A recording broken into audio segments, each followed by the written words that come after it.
What if I told you that the reason most people fail to hit their goals has nothing to do with effort? Think about it. You work hard, you stay late, you push through weekends, but somehow, at the end of the quarter, you're still miles away from where you wanted to be. It's not laziness. It's not lack of ambition. It's something way more dangerous. It's chaos disguised as productivity. Here's the wild part. This exact problem was solved thousands of years ago. Roman commanders faced it. Samurai warriors faced it. Renaissance strategists faced it. And they cracked the code. They built systems that turned absolute chaos into crystal clear action plans. But here's the thing nobody tells you. Those systems weren't lost to history. They're still here, still working, still giving massive advantages to the tiny percentage of people who know where to look. So here's the real question. Why aren't we using them? And what would happen if we did? The origin, when chaos was the default. Let's rewind. Ancient Greece, around 490 BC. The Battle of Marathon. The Persians have just landed with a force 3 times larger than the Greek army. No radios, no drones, no tactical satellites, just dust, screaming, and complete informational chaos. And yet, the Greeks won. Decisively. How? Because their general, Miltiades, did something radical. Instead of reacting to every threat at once, he broke the battlefield into segments. He assigned clear roles. He eliminated every variable that didn't matter. He turned chaos into a simple framework. Hold the center, strengthen the flanks, attack when they're confused. That's it. No complexity, just brutal clarity. Fast forward to today. You're not fighting Persians, but you're drowning in the same kind of chaos. Emails from 5 different departments, conflicting priorities from your boss, market shifts happening faster than you can track, side projects piling up, personal goals collecting dust. It's the same problem, just wearing a suit and tie. And the stats back this up. According to a 2023 report from Deloitte, 73% of executives admit they feel overwhelmed by the sheer volume of decisions they have to make daily. 3 out of 4 leaders are operating in a fog, and it gets worse. Research from MIT Sloan found that teams without a clear decision-making framework are 60% more likely to miss their quarterly targets. 60%. But here's the kicker. The frameworks that solve this aren't new. They're ancient. Marcus Aurelius wrote about them in his personal journals. Miyamoto Musashi embedded them into his sword techniques. Benjamin Franklin structured his entire day around them. The difference? Nobody packaged it for you in a TikTok-friendly format, so it stayed buried. The productivity paradox. Now, it's talk about the real killer.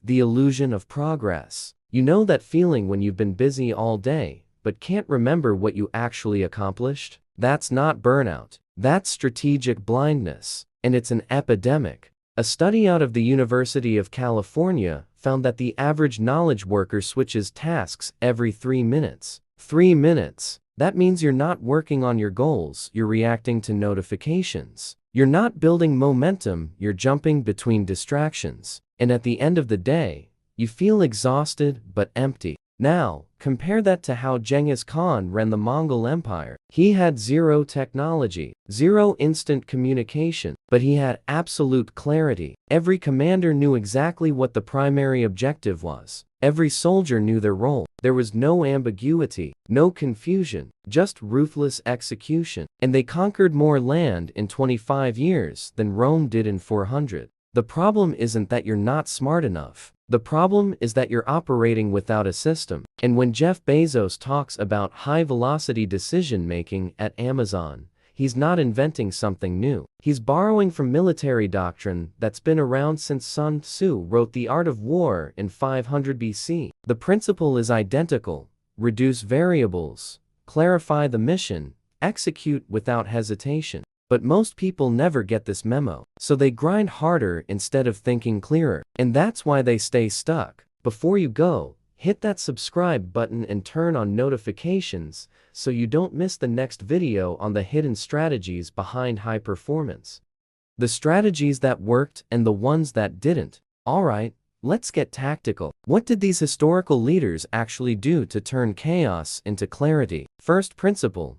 they visualized the battlefield. Napoleon wasn't just a great general because he was brave. He was great because he was obsessed with maps. Before every major campaign, he'd spend days studying terrain, marking key positions, running mental simulations. He refused to go into battle blind. Today, we have better tools than Napoleon ever dreamed of: digital whiteboards, project management software, AI-driven analytics. But most people still try to hold everything in their heads. And that's insane. Your brain wasn't built to juggle 47 variables at once. It was built to focus on one clear target and execute. So if you're not externalizing your goals, visualizing your progress, and mapping your strategy, you're fighting with one hand tied behind your back. Second principle, they named the enemy. Here's a brutal truth. You don't have 100 problems. You have 3, maybe 5. The rest are noise. Great strategists understood this instinctively. Alexander the Great didn't try to fight every battle. He identified the one threat that mattered most and crushed it. Everything else fell into place. Look at what happened at Apple when Steve Jobs came back in 1997. The company was dying. They had over 300 products in development. Jobs walked in, looked at the chaos, and made one decision: cut everything except 4 product lines. The board thought he was insane. Employees panicked. But within 3 years, Apple was profitable again. Why? Because Jobs turned chaos into clarity. He named the enemy distraction and eliminated it. Now contrast that with Nokia. In the early 2000s, Nokia was the king of mobile phones. They saw the smartphone revolution coming. They even had prototypes, but they couldn't commit. They tried to keep their old business model alive while also chasing the new one. Result? Total strategic paralysis. By 2013, they were irrelevant. Apple and Samsung ate their lunch. The difference wasn't technology, it was clarity. Nokia was operating in chaos. Apple was operating with a scalpel.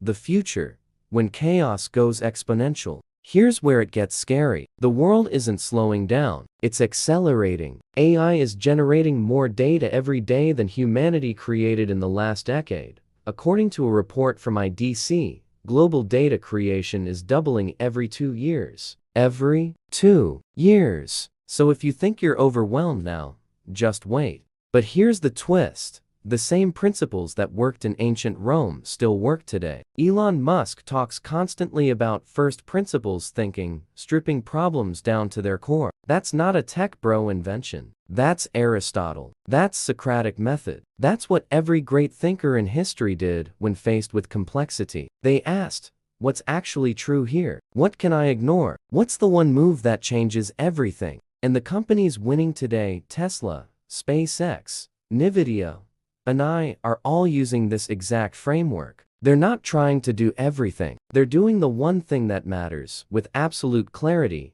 at maximum speed. Meanwhile, their competitors are drowning in meetings, committees, and strategic ambiguity. The gap between those who master clarity and those who don't is about to explode. Because AI isn't going to save you from chaos. It's going to amplify it. If you don't know how to filter signal from noise, you're going to drown in data. But if you can think like a Roman general, a samurai strategist, or a Renaissance polymath, you're going to dominate. The tools are better, the principles are the same, and the opportunity is massive. So WHAT now? Let's bring it back to the beginning. What did ancient leaders know that we've forgotten? They knew that chaos is inevitable, but clarity is a choice. They knew that the first battle isn't against the problem, it's against the mental fog the problem creates. And they knew that whoever wins that battle doesn't just hit their goals, they rewrite the game. So here's the question I'll leave you with.